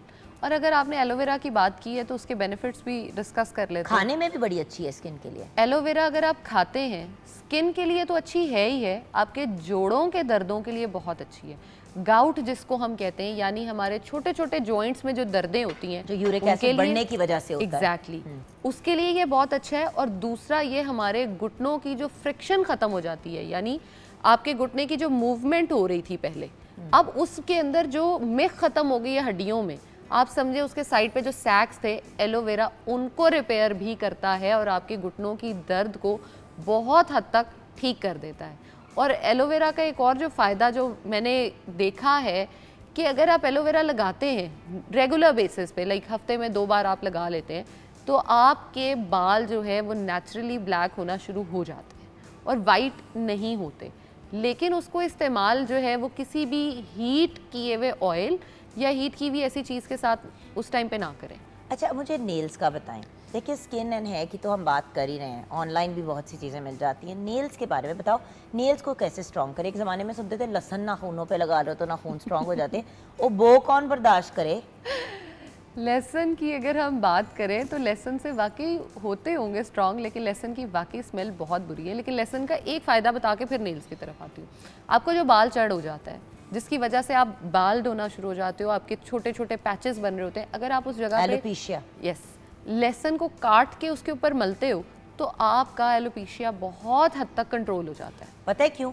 क्योंकि जो लहसुन के अंदर कुछ ऐसे एंजाइम्स होते हैं, वो जब आप उसको रब करते हो ना, तो वो आपकी स्किन को इरिटेट करते हैं और वो वापस आपके स्किन Normal की तरफ को लाते हैं। पुश करते हैं to regrow the hair. Yes और आपके बाल इससे अच्छे हो जाते हैं। अच्छा, अब nails पे की- quickly, हाँ। नेल्स पे हम अक्सर देखते हैं लोगों के वाइट पैचेस बन जाते हैं, फिर हम देखते हैं नेल्स बहुत ज़्यादा ब्रिटल होते हैं, बहुत ज़्यादा टूटने लग जाते हैं और ख़राब होते हैं। ब्रिटल होना एक साइन हो सकता है विटामिन डी की डेफिशिएंसी का भी। वाइट साइंस उस पर बनना कैल्शियम की डेफिशिएंसी है। उसके अलावा फेस पे अक्सर हम लोगों के देखते हैं वाइट डब्बे बन रहे होते हैं, छोटे छोटे डिस्कलरेशन टाइप नहीं आ रही होती, वो भी कैल्शियम की डेफिशिएंसी है और मैग्नीशियम की डेफिशिएंसी है। नेल्स को, स्किन को, हेयर को अच्छा करने के लिए डार्क चॉकलेट अगर आप इस्तेमाल करें तो वो भी बहुत अच्छी है। अब नेल्स के लिए एज सच कोई मास्क या कुछ तो नहीं है, लेकिन अपनी डाइट में अगर आप सभी फ्रूट्स और सभी वेजिटेबल्स को ऐड करते हैं रॉ फॉर्म में, सॉटे फॉर्म में, तो नेल्स भी अच्छे, स्किन भी अच्छी और हेयर भी अच्छे। बिल्कुल। और कोशिश करें कि हाथों और पाँव को मॉइस्चराइज रखा करें। मॉइस्चराइज मतलब अगर स्किन के अंदर मॉइस्चर होता है तो वो मतलब रिंकली भी नहीं होती और अच्छी नीट एंड क्लीन अगर कोई लोशन और उसकी स्मेल अच्छी नहीं लगती तो कोकोनट ऑयल थोड़ा सा लें, हाथों पे रब करें अच्छी तरह, फेस पे थोड़ा थोड़ा, और अपने बहुत ज़्यादा क्यूटिकल्स नहीं। पे जरूर Cuticles रब पे। करें और नेल के ऊपर भी रब करें। Exactly. नेल के अंदर भी जब मॉइस्चर जाता है तो नेल्स ब्रिटल नहीं रहते। और उससे ज़्यादा नहाने के फ़ौरन बाद अगर आप नेल्स पे लगाते हो तो मैक्सिमम एब्जॉर्प्शन होती है। पेट्रोलियम जेली स्पेशली अगर लगाएं। एंड फाइनली एक और चीज़ जो मैं आपसे रिक्वेस्ट करना चाहूँगी, नेल बाइटिंग। जो लोग अपने नेल्स को चबाते रहते हैं या अपने क्यूटिकल्स को बाइट करते हैं, एक तो बुरी हैबिट भी है, उसके अलावा अनहेल्दी भी है, जरासीम वगैरह, एंड मोर देन एनीथिंग आपके हाथों की पूरी लुक जो है वो बर्बाद हो जाती है। Exactly. Thank you so much Zainab. Thank you so much. Bless you. Break के बाद जब वापस आएंगे तो अपनी मीडिया इंडस्ट्री के कुछ सितारों से गुफ्तगू करेंगे, कुछ म्यूज़िक भी होगा, कुछ हल्ला गुल्ला भी होगा। आप हमारे साथ रहिएगा।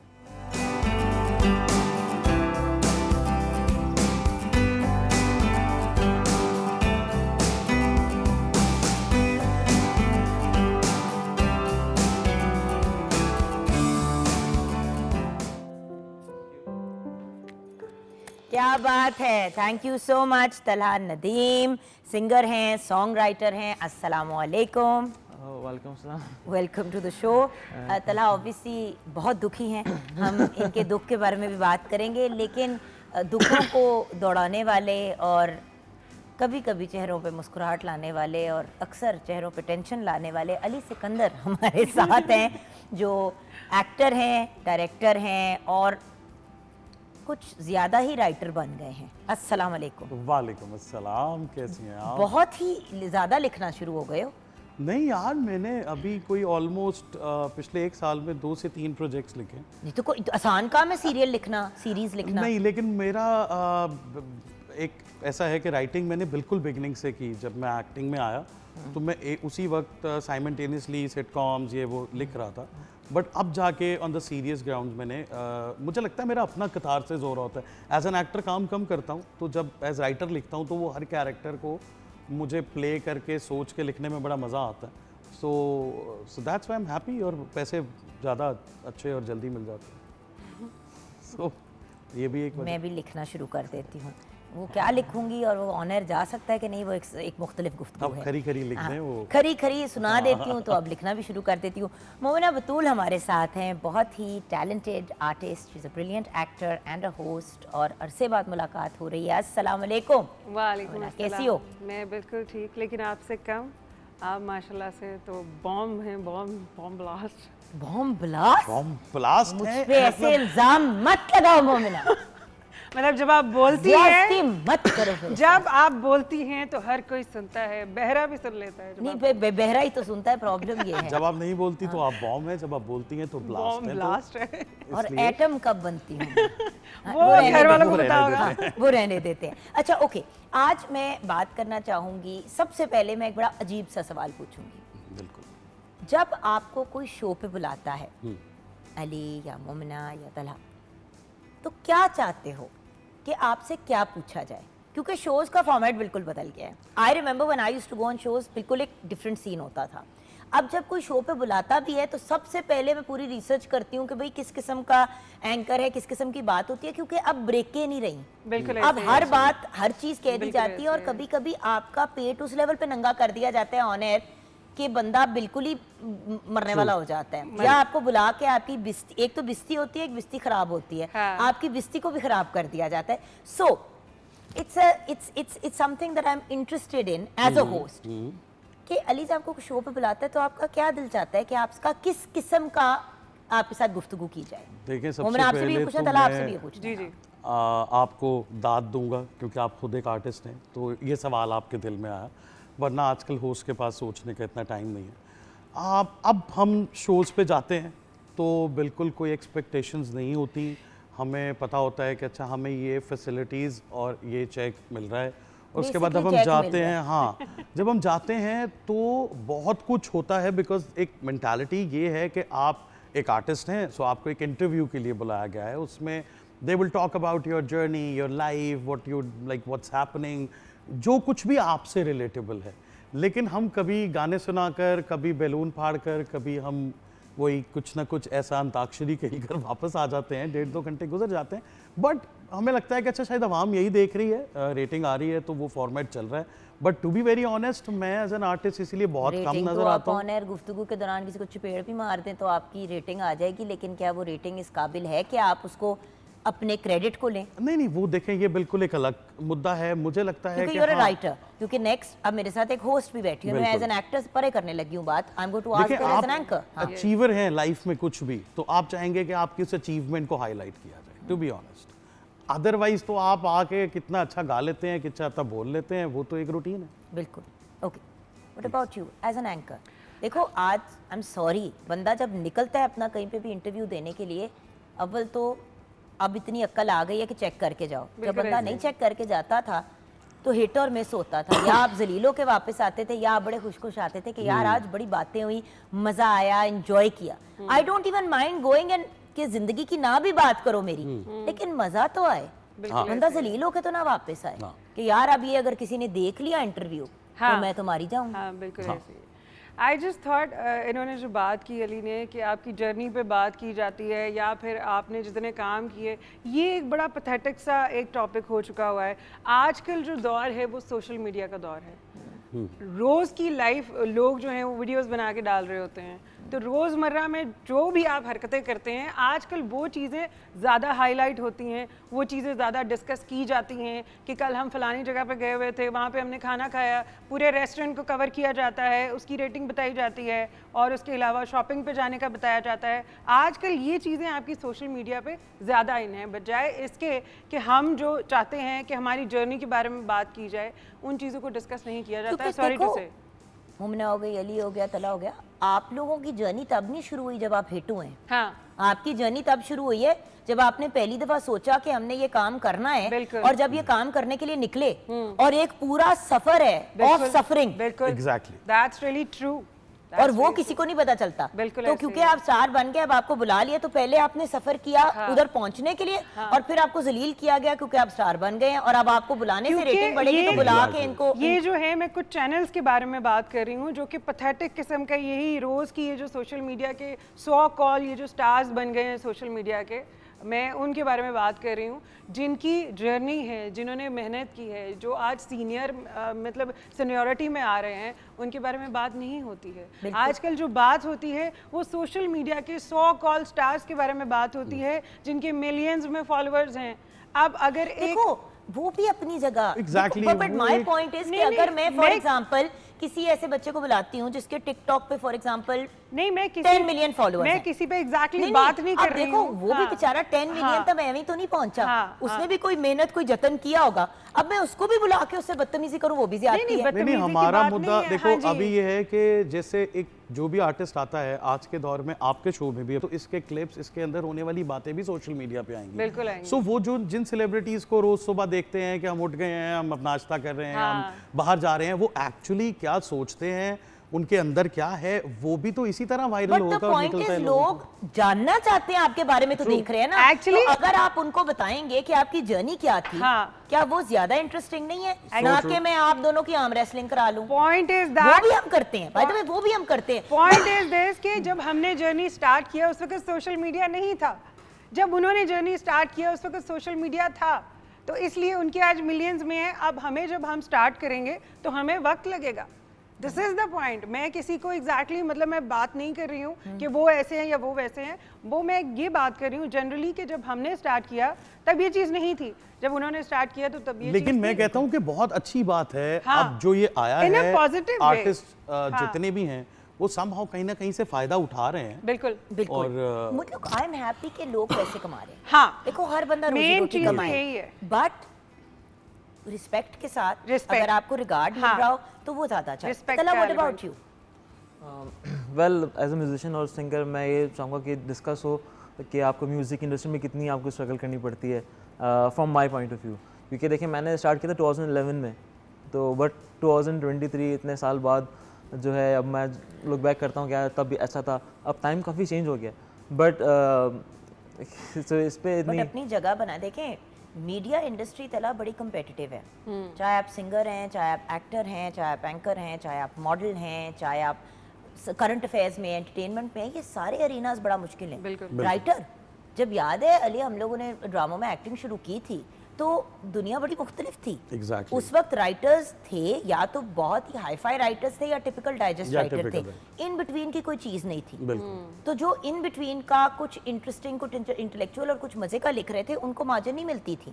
क्योंकि अब डिपार्टमेंट्स बन गए हैं ना। आप देखें पहले इतना ये नहीं था। अभी क्या है कि कुछ राइटर्स, कुछ लोग, एक ख़ास तबका हर चैनल पे जो है वो बैठ जाता है। अब उसके बाद अगर कोई नए राइटर्स आ भी रहे हैं मार्केट में, उनको वो सारा प्रोसेस इतनी मुश्किल है कि जाएगा, अप्रूवल होगा, एक को पसंद आ गया, दूसरे को नहीं आया, आप आए, मीटिंग करें, रीराइट करें, कि बहुत सारे लोग बागी हो जाते हैं। क्योंकि कंपटीशन बहुत ज्यादा है। एग्जैक्टली तो आपको जो है वो एक तो वक्त के साथ चलना पड़ता है। मुझे लगता है कि ये सारा कुछ अब है। So if you want to survive you have to be इतना लेकिन समझदार अली देखिए, होना मैं आपको एक पड़ेगा। एग्जांपल देती हूँ। हम लोग अपने शो में करते हैं, गेम्स भी खिलाई, हल्ला गुला भी किया, लेकिन मैं उन लोगों के साथ गेम्स और हल्ला गुला करती हूँ जिनके मैं ऑलरेडी इंटरव्यूज कर चुकी हूँ। Exactly। जिनकी लाइफ पे हम बात कर चुके हैं, उनके प्रोफाइल पे मैं बात कर चुकी हूँ। अब अली से इतने अरसे बाद मुलाकात हो रही है, बुलाते ही मैं कहूँ चलो अली अब तुम और तला आर्म रेसलिंग करो, अब चलो हम बॉटल फ्लिप करें, वो हम करते हैं। बट उनके साथ करते हैं जो हमारे शो में रेगुलर लोग आते हैं। Exactly। तो कुछ मुख्तलिफ, कुछ डिफरेंट करने के लिए, क्योंकि लाइफ और जर्नी के बारे में भी कितनी दफा बार बार बात बिल्कुल करें। Exactly। ऐसे, बिल्कुल। फॉर एग्जाम्पल किसी को प्राइड ऑफ परफॉर्मेंस मिलता है, सितारा इम्तियाज मिलता है, तमगा इम्तियाज में कोई अवार्ड मिलता है नेशनल लेवल का या इंटरनेशनल लेवल पे वो हमें रिप्रेजेंट करते हैं। उधर फिर मुझे ये महसूस होता है कि फिर उनको बुलाएं हाँ। और उनको पूरा वो प्रोटोकॉल एक proudly moment जो लोग होता है। डिजर्व करते हैं। बिल्कुल ऐसे। Okay, so then let's talk about your journeys. अगर जर्नी की बात कर ही रहे हैं बिल्कुल। Ali, let's start with you. मेरी जर्नी बड़ी बिल्कुल भी कोई आसान नहीं थी। बहुत मुश्किल थी बहुत आपकी ज़्यादा journey, and मुश्किल रही। I've witnessed it myself. You know all everything. मैं एक ऐसी फैमिली में था जहाँ पर it was full of heroes and stars and I was like मेरा वो हीरो डिपार्टमेंट नहीं था, but I was an artist. वो तब कोई मानने को तैयार नहीं था बिकॉज उनकी रिक्वायरमेंट थी कि भाई हीरो के अलावा हम किसी को पुश नहीं करेंगे। सो मैंने भी बोला कि अच्छा यार अभी मैं इसके लिए मेहनत करूं या मैं अपने ब्रेड एंड बटर के लिए एफर्ट करूं।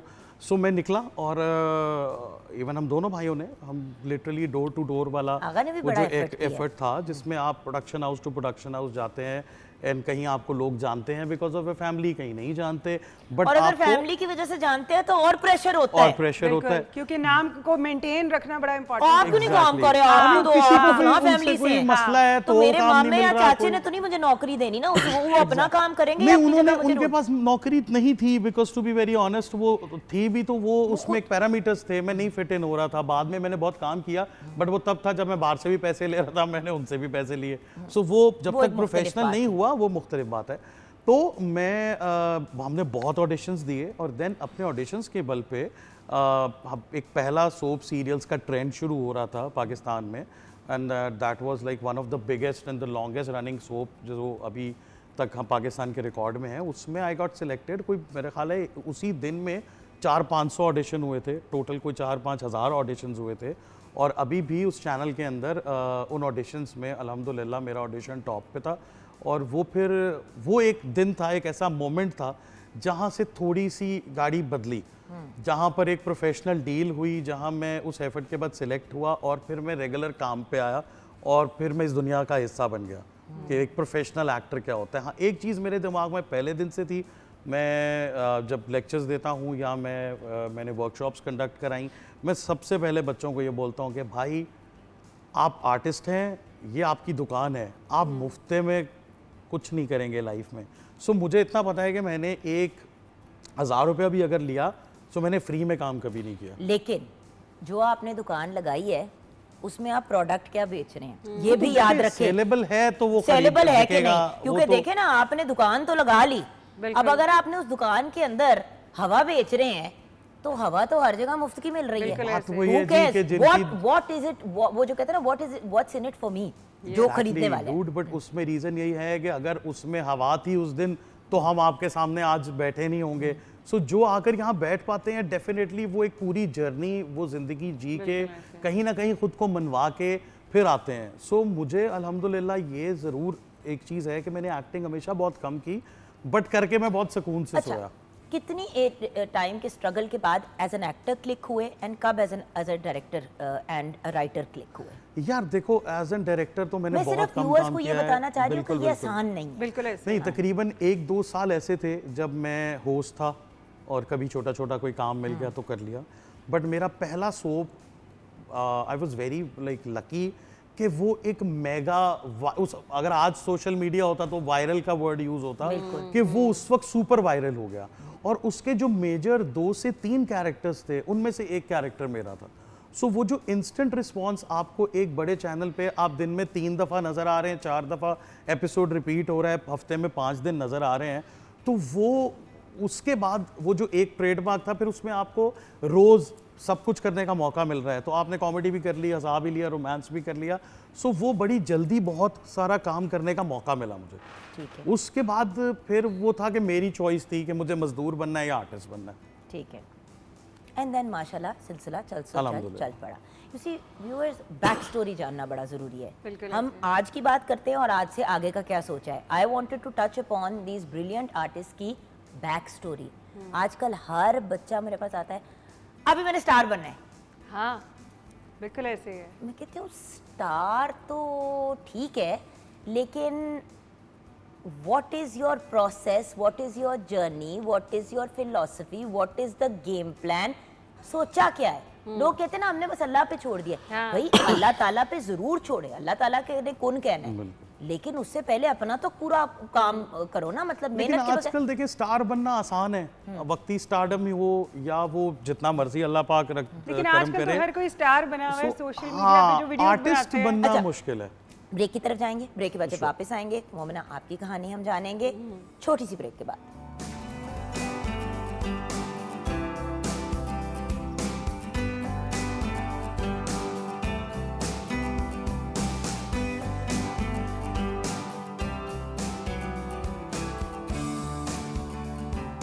Welcome back from the break viewers. जैसे कि आपने अली सिकंदर की आवाज़ में सुन लिया कि उन्होंने कहा कि आजकल तो हमें शोज़ पे बात करने का मौका ही नहीं मिलता। मैंने सोचा कि ये बात आप लोग सुन ले, हम ऑफ एयर क्या बात कर रहे होते हैं। व्यूअर्स, इट्स ट्रू, शोज़ पे आजकल जाते हैं तो आप खुद भी शो देखने के लिए जाते हैं, क्योंकि शो वन मैन शो होता है, होस्ट होस्ट होस्ट, बिल्कुल विच इज बोरिंग, क्योंकि हर रोज या हर दूसरे दिन या वंस अ वीक तो आपने शोज को Exactly. देखना ही है. You guys are the stars. हाँ Momina, what is your story? यार बीवी स्टोरी प्री सक्सेस, सक्सेस अपनी जगह है, प्री सक्सेस बिल्कुल शुरू से आप जानना चाह रही हैं, मतलब हुआ, स्टार्ट कहाँ से पहुंची हुआ? कैसे यहाँ? पहुंची बस मैं पंजाब यूनिवर्सिटी में उस वक्त एमएस ऑफिस का एक छोटा सा वो होता था, कोर्स करवाया जाता था. महमूद अली साहब वहाँ पे आते थे, वो वहाँ पे लेक्चर्स देते थे.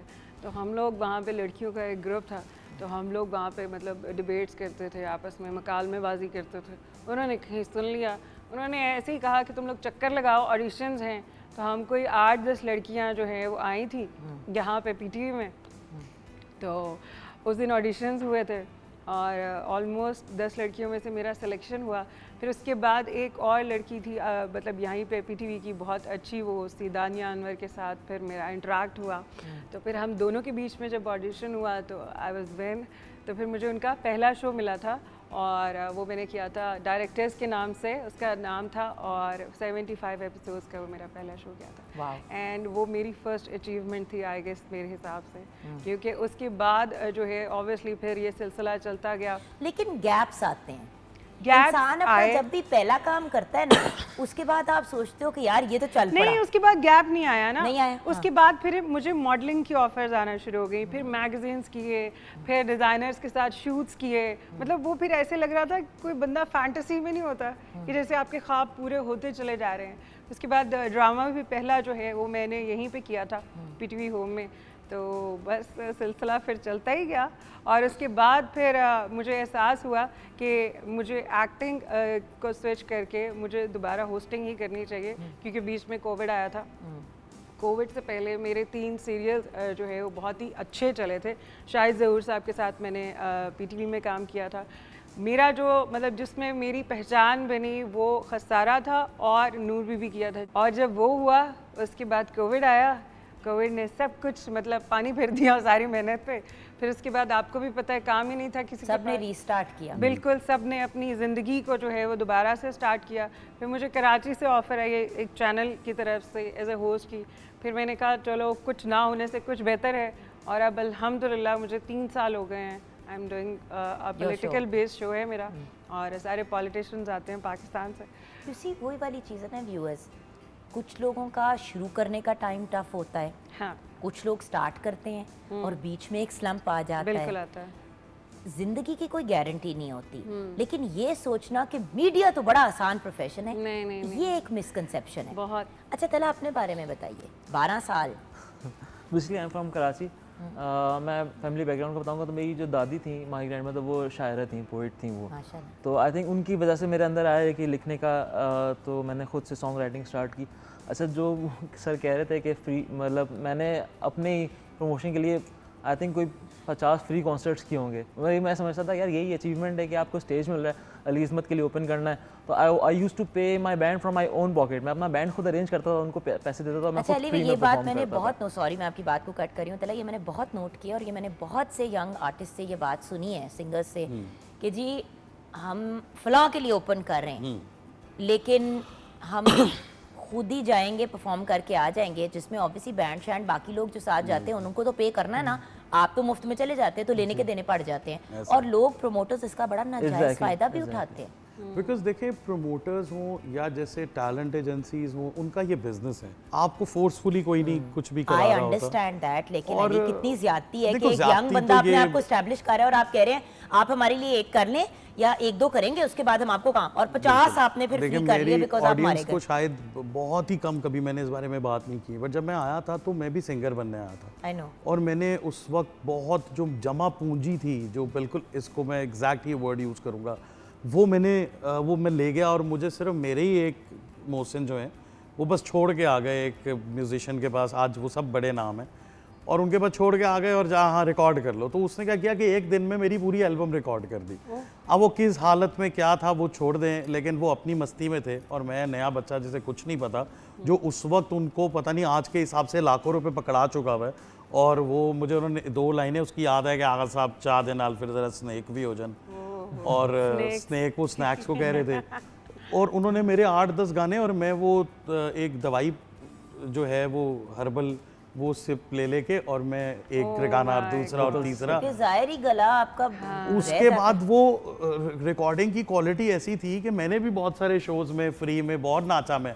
अब सामने वालों को समझ नहीं आ रही क्योंकि रिकॉर्डिंग की क्वालिटी अच्छी नहीं है, बट मेरा एंथुजियाज्म इतना होता था कि वो एंजॉय कर लेते थे कि अच्छा बहुत। मेन थिंग कि उस वक्त कोई बताने वाला नहीं था। आजकल अवेयरनेस बहुत ज्यादा आ गई अवेयरनेस है। भी है, बट खैर वही वाली बात है ना, when you are starting out तो लोग बड़ा एडवांटेज उठाते हैं। अच्छा ठीक है, तो 50 फ्री कॉन्सर्ट भी कर लिए, फिर अपनी बेसिकली आई डिड MBA, क्योंकि MBA लोग घर फैमिली के था, पहले पढ़ाई कंप्लीट कर रहा था, MBA के बाद जॉब कर रहा था, तो अब जॉब की से अपना पैसा लाके फिर अपने सॉन्ग्स किए, तो अपनी वीडियोस की। अब वो वीडियोस हाई बजट में नहीं कर सकता था, तो मैंने इस तरह अपने 16 ओरिजिनल सॉन्ग्स रिलीज़ किए, बट अपना जॉब कंटिन्यू रखी।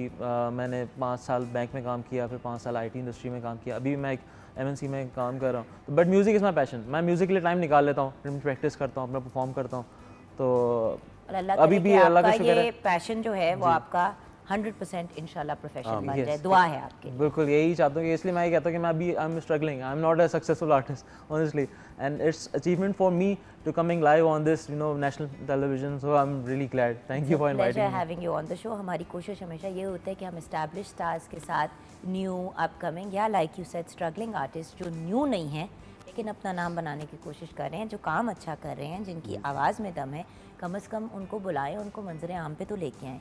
अब रिक्वेस्ट है बाकी एंकर से भी, जो मेरी बहनें हैं और मेरे भाई हैं और जो मेरे कॉलीग्स हैं, कि वो भी ज़रा सा इस डायरेक्शन में भी सोचें, क्योंकि देखें इस्टेब्लिश्ड स्टार्स तो वैसे ही इस्टेब्लिश्ड हैं, वो काम कर ही रहे हैं, वो आएंगे, वो सारा कुछ होगा। मज़ा तो तब आता है कि आप जो लोग अपने आप को इस्टेब्लिश करना चाह रहे हैं उनको भी तो मौका दें। Okay, what's going on these days? यार अभी तो I am completely into script writing these days.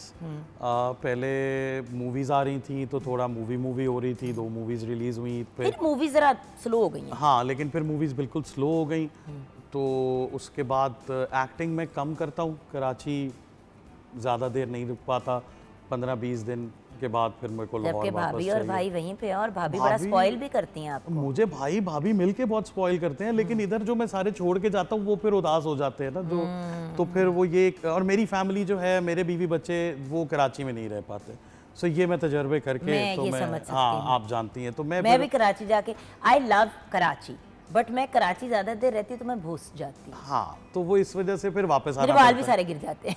हाँ, ये मेन रीजन है, हेयर फॉल ज्यादा हो जाता है, हेयर फॉल ज़्यादा। तो वो अभी, और उसके अलावा कमर्शियल्स जो हैं वो मुझे करना सबसे ज़्यादा अच्छा लगता है। सो अभी भी आई वाज इन थाईलैंड, एक कैंपेन शूट करके आया हूँ, वो थोड़े दिन में आप लोगों के सामने आएगी। ऐड आपके आ रहे होते हैं एड्स का मैं तो कहता हूँ कि भाई मुझे रोज ऐड कराने मुझे बुला सिर्फ दिया ऐड करा दिया करे, मैं और कुछ नहीं करूँगा, मैं फिर तो रिलैक्स। मैं बिल्कुल बहुत खुश होता हूँ जब मैं ऐड शूट पे होता हूँ। ऐड में बजट अच्छा होता है, टाइम मैं इसीलिए कह रही हूँ ना कि हर रोज ऐड करें, 1 महीना भी हर रोज ऐड करेंगे तो अगले कुछ साल सुकून से गुजार लेंगे। बाकी मैं उतना काम करता हूँ कि मैं उस जोन में ना आऊँ कि अरे यार आज शूट है, मैं आप सुबह 4 बजे का भी कॉल टाइम होगा तो जिस दिन मैं जा रहा हूँ मेरा वो सारा दिन बहुत खुश गुजरेगा। एक बार ये मैंने किया था, कैमरा बहुत गलती की तो थी। वो मुझे मजा आता है, तो मैं उतना ही काम करता हूँ। मजबूरी मजदूरी बनने लगे जब, फिर मैं उसके लिए राइटिंग और दाएं बाएं वाले तरीकों में घुस जाता हूँ। तो फिर बुरे सीरियल लिखा करो ना, अच्छे सीरियल। यार मुझसे तो जो जैसा लिखवा ले, आजकल पंगा ये है कि आप अच्छा लेके भी जाए ना तो कई दफा सामने वाले को वो आपको खुद ही घूम के कह देते हैं, नहीं वो नहीं, कहते हैं कि नहीं ये पकड़े और इसको हाँ मॉडिफाई कर दें। सो अब हम मॉडिफाई करने की भी एक्सपर्ट हो गए मैं, और अब तो इसलिए जो जैसा लिखवाना चाहता है मैं लिख देता हूँ। मेरे जहन में कुछ आ रहा है, अभी लिखवाती हूँ। अच्छा आप बताइए कि बस हम अपना पॉलिटिकल शो ही कर रहे हैं? नहीं, उसके साथ साथ मेरी मेकअप की मास्टर क्लासेस ले रही हूँ मैं, मतलब लोग आते हैं, अभी भी मेरी फैसलाबाद में है और ऑल ओवर द पाकिस्तान इंशाल्लाह हम लोग कवर करेंगे। और मेरे साथ पूरी टीम है, क्योंकि अब मैंने मेकअप भी खुद करना शुरू कर दिया है, ये मेरा अपना मेकअप है। I like it. Thank you so much. ये किस तरह हुआ? ये बस practice can make anything better. नहीं, ये प्रैक्टिस है, ये पैसे बनाने के लिए क्या बताओ, या ये पैशन था? नहीं, पैशन था। I swear to my God, पैसे बनाने You enjoy doing makeup? I love this। अच्छा, आर्टिस्ट टेलीविजन के लोग होते हैं। I love colors। मुझे कलर्स, रंगों से बहुत प्यार है मुझे, और स्पेशली ये जो मेकअप के रंग, अपने चेहरे पे मेकअप लगाना अच्छा लगता है। मुझे प्रैक्टिस ही यहीं से हुई है। कहते हैं ना practice can make anything better. इसके साथ साथ मैं जो है बुटीक का भी काम स्टार्ट कर रही हूँ। मेरा अपना ब्रांड आने वाला है इंशाल्लाह ताला बहुत जल्द। बहुत सारे काम कर रही हूँ, शुक्र है अल्लाह का। वो जिसे कहते हैं ना अल्लाह जिसको दे, अवेयरनेस आ गई है। बाकी कामों के साथ साथ सिर्फ वही नहीं हो रहा, पॉलिटिशियंस के साथ दिमाग नहीं खपाती हूँ, अपने काम भी कर रही हूँ। ब्रांड आने वाला है, उस पर काम चल रहा है। किस चीज़ का ब्रांड आने वाला है? कपड़ों का। I am so proud of you, Thank well you done. so much. क्योंकि यही चीज़ व्यूअर्स में हमेशा कहती हूँ, कोविड जब आया सबका भट्टा बैठ गया। बिल्कुल ऐसे है। जो अक्लमंद लोग हैं अब वो किसी एक चीज़ में नहीं हाथ डालते, वो कंटिन्यूसली चलते रहते हैं। अब अली बीइंग अ राइटर, माशाल्लाह माशाल्लाह, probably you got a lot of writing out of Yeah, it, right? alhamdulillah. बहुत से आपने ऐसे काम कर लिए जो के लिए आपको लोगों के इर्द गिर्द होना ज़रूरी नहीं। बिल्कुल। सो प्लीज़, रोजी रोटी सबने कमानी है। बिल्कुल। 100%। वो कहते हैं ना, never put all your eggs in one basket. वो ज़माना बदल गया कि बस एक ही काम करे और उसी पे तवज्जो दे। That's true, that's true. What about you, आजकल क्या हो रहा है? Well, जॉब जैसे- तो चल रही है। जी, जॉब तो अल्लाह का शुक्र है चल रही है। अभी जैसे म्यूज़िक का ना, आप समझे सीन बिल्कुल चेंज हो चुका है ना, कि अब जो है म्यूज़िक, इलेक्ट्रिक म्यूज़िक बहुत ज़्यादा सुनने में आ रहा है। तो अब मेरा जो नया प्रोजेक्ट है वो उस म्यूज़िक पे बेस्ड है कि अब ज़रा इलेक्ट्रिक टाइप, थोड़ा सा EDM जैसे कहते हैं, तो वो उस तरह की नई वीडियो, तो वो अब उसमें करना है काम। उस पर इंशाल्लाह नई वीडियो भी लॉन्च होगी, म्यूज़िक सॉन्ग भी। Amazing. So best of luck with everything. अभी हमने आपसे एक सॉन्ग लेना है क्लोज करने से पहले, एंड किचन में जल्दी से नजर डालते हैं। जी, आपको क्या लगता था सिर्फ आपने स्ट्रगल की है? सब ने स्ट्रगल की है। शदीद स्ट्रगलिंग किस्म के लोग बैठे हुए हैं यहाँ पे। व्यूअर्स, फिंगर चिकन, जिसको आप चिकन टेंडर्स भी कहते हैं, बिल्कुल रेडी है। और केचप के कॉन्सेप्ट से थोड़ा बाहर आ जाए, हमारे पास इतनी वैरायटी है सॉसेस की। जैसे मैंने अभी हनी मस्टर्ड सॉस बनाई, it's my favourite sauce. And आप इसके साथ सोर क्रीम के साथ भी सर्व कर सकते हैं। तो आप बिल्कुल देख सकते हैं, आपने ओवर कुक नहीं करना। जैसे आपने ओवर कुक किया तो ये हार्ड हो जाएंगे और हमारा जो टेंडर वाला कॉन्सेप्ट है वो बिल्कुल ख़त्म हो जाएगा। तो आप इसको बनाएं ज़रूर और इन्जॉय करें। Thank you Thank so you. Much, bless you. बिल्कुल एंड में आप दोनों से, आपके फैंस के लिए कोई पैगाम, कोई पते की बात, पते की बात, छोटी सी प्यारी सी। सबसे ज़्यादा उम्मीद अपने आप से रखें। ज़िंदगी में आप कुछ भी कर रहे हो, और आज की जनरेशन क्या, हर नई जनरेशन बड़ी पैशनेट होती है। सो जितने आप पैशनेट हैं उतने ही प्रैक्टिकल होने की कोशिश करें, लाइफ आसान हो जाएगी। मुझे देखते रहें, मुझे ऐसे ही प्यार करते रहें, यही मेरा फ्यूल है, और दुआओं में याद रखें। Lovely message. What about you, what would you like? बस मैं यही कहूँगी कि अल्लाह पे यकीन रखें, ख़ुद पे भी रखें, और कोई भी आपको किसी भी डिप्रेशन से आके नहीं निकालेगा। अपनी मदद आप करें। और जो लोग कहते हैं कि मुश्किल लगता है, ज़िंदगी में हर काम नामुमकिन है, मतलब मुश्किल है, नामुमकिन नहीं है। आप कर सकते हैं अगर आपको खुद पे भरोसा है तो। Thank you so much for your time. I hope it wasn't too painful. Lovely having you on the show. Thank you so much, guys. And closing में तला जी आ जाइए, आपका पैगाम, आपका गाना ही है। Sure, sure. हुन सानू रुलाना मत।